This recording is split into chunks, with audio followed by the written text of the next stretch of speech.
Mimi bado na jaribu namna hii. Bado hata ule ndugu yangu, I have not given up. Yeah, I have not given up. Namna hii tu, don't worry. Msiwe na haraka. Namna hii. Namna hii namwambia kuja tusaidiane sasa. Songe. Niendelee nisiendelee. Niendelee nisiendelee. Yeah, naenda kushikana na watu wengine hapo wa bure, watu ya matusi, na yeye ni mtu mungwana. He's a good man, decent man. Sasa wanaenda kumfundisha mambo ya matusi, mambo ya ukabila, na he's a good man. So mimi musijali, mimi namna hii. Ladies and gentlemen, the attempts by the government of the Republic of Kenya to win Kalonzo Musyoka in their side has been relentless. As of recently, more so yesterday, the current Deputy President of the Republic of Kenya, Professor Kindiki, made a public declaration that he hasn't given up on trying to convince Kalonzo Musyoka to join the government of President William RUTO, where he disclosed in a public gathering that Kalonzo Musyoka is a man of integrity and he has lost his way by following the united opposition led by GACHAGUA, and he, KITHURE Kindiki, has been given a job by President William RUTO to make sure at whatever cost they bring Kalonzo Musyoka to the table. Now, this is a matter that has caught attention all over the country as most people react to the message by KITHURE Kindiki. And one of many that have reacted to this message is a great critic of the current government and an ally of Kalonzo Musyoka, a close confidant, lawyer and advocate, Ndegwa Njiru. And I want to read a message that Ndegwa Njiru relayed to Professor KITHURE Kindiki on the recent attempts of trying to win Kalonzo Musyoka on their side, where according to the intel we have, Kalonzo Musyoka has even been offered a job as the next Chief Justice of the Republic of Kenya if William RUTO is elected into government, because as we all know, the period of one, or let me say the time that one Chief Justice Martha Koome should serve as a Chief Justice of the Republic of Kenya is almost coming to an end. And now an opening in the Supreme Court or in the judiciary is coming up. And Kalonzo Musyoka, having qualifications of a senior counsel, he is able to assert to the role as a Chief Justice. Now listen to what Ndegwa Njiru told KITHURE Kindiki. Through his social media, he said, Deputy President KITHURE Kindiki should be the last person lecturing His Excellency Kalonzo Musyoka on integrity. Unlike Kindiki, Kalonzo is a man worthy salt. Kalonzo has stood the test of time without being tethered to backroom deals. To claim that Kalonzo needs to redeem his image by joining the government built on betrayal and doublespeak is not just laughable, it's insulting. Kalonzo doesn't need validation from RUTO's crumbling camp, and he certainly won't stain his legacy by dining with men who have reduced governance to survival theatrics. Kindiki can talk of owing all he wants, but you don't woo a man of principle into a den of traitors. Kalonzo is not begging for scraps of power. Neither is he about to polish the shoes of a regime running on hot air and broken promises. Come hell or high water, Kalonzo will never crawl into RUTO's government because principle cannot be purchased, and true leadership does not beg for redemption in the company of hypocrites.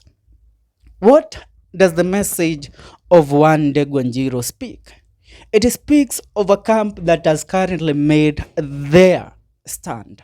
Kalonzo Musyoka once and again, he has affirmed his stand that it doesn't matter the deals that are brought on the table by the current regime of President William RUTO.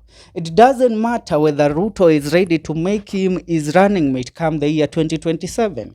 It doesn't matter that RUTO is ready to jump over all the handles of power and of the Constitution of the Republic of Kenya to install Kalonzo Musyoka as the Chief Justice of the Republic of Kenya. What matters is that Kalonzo Musyoka has made a decision to remain in the united opposition and to become one of the people's favorite right now. Because if there is a man that we know who has a portfolio that has not been corrupted by William Ruto, is none other than Kalonzo Musyoka.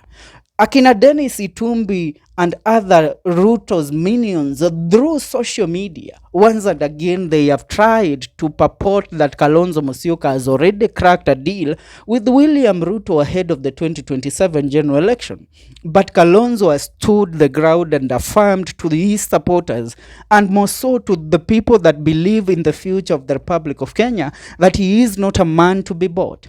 And I dare tell you that William Ruto's recent attempts to bring Kalonzo Musyoka into the table no matter what it takes, this is a clear affirmation that the William Ruto government is crumbling down.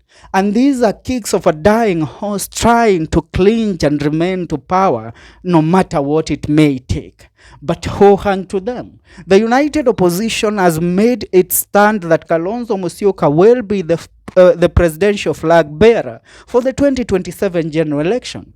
And this is a clear indication that no matter what, Kalonzo Musyoka will stand his ground. As we know, the united opposition, there are rumors that have been going around that it is crumbling down due to differences within the united opposition principles, where Matiang'i, who left the country recently, is claimed to be at war with Kalonzo Musyoka and GACHAGUA, who have declared that Kalonzo Musyoka will be the flag bearer of the opposition come the year 2027. For Matiang'i, if he wants to come to the negotiation table, the option that he has been given is to come in as a possible running mate and to face off with Natembeya on the choices of who will become the running mate of Kalonzo Musyoka come the year 2027. So Kalonzo Musyoka knows that, you know what? It is high time now. It's the highest chance that I have to actually redeem myself and actually take William Ruto home. Tell me how a man that is actually having a silver or gold spoon in his mouth will throw hate due to promises coming from a man that has been unable to redeem his voice itself. Kindiki. Yes, I said it. Kindiki has been unable to redeem his image in the Mount Kenya region. He has been unable to man up to the character of Rigathi Gachagua, who is a man that, though we know he has been forwarding and fronting himself as a possible presidential candidate for the year 2027, he won't be on the ballot box. But he is doing this to make sure that William Ruto does not have the ideology that Gachagua is out of the picture and the only remaining option is Kalonzo Musyoka, so he can approach Kalonzo. But Ruto has cracked through the plan. And now, Ruto knows if Kalonzo Musyoka is out of the picture in the united opposition, then we don't have an opposition in the Republic of Kenya.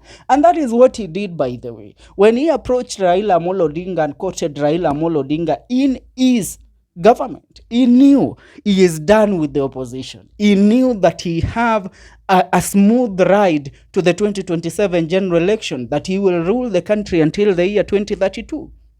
But a new king was born. And a new force was born through Rigathi Gachagua, Kalonzo Musyoka, George Natembeya, Fred Matiang'i, Martha Karua, Eugene Wamalwa. They have stood the ground for the purpose of redempting this republic. They have said no to backdoor deals, and they are ready to face William Ruto head on come the year 2027. I echo the message of Wakili Ndegwa Njiru.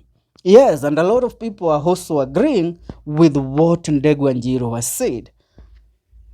That's what's up for now. Make sure you subscribe. See you in our next video. Don't you forget to subscribe. This is the Kenyan Daily Report. Tell me of what you think on current RUTO's effort to win Kalonzo on his side.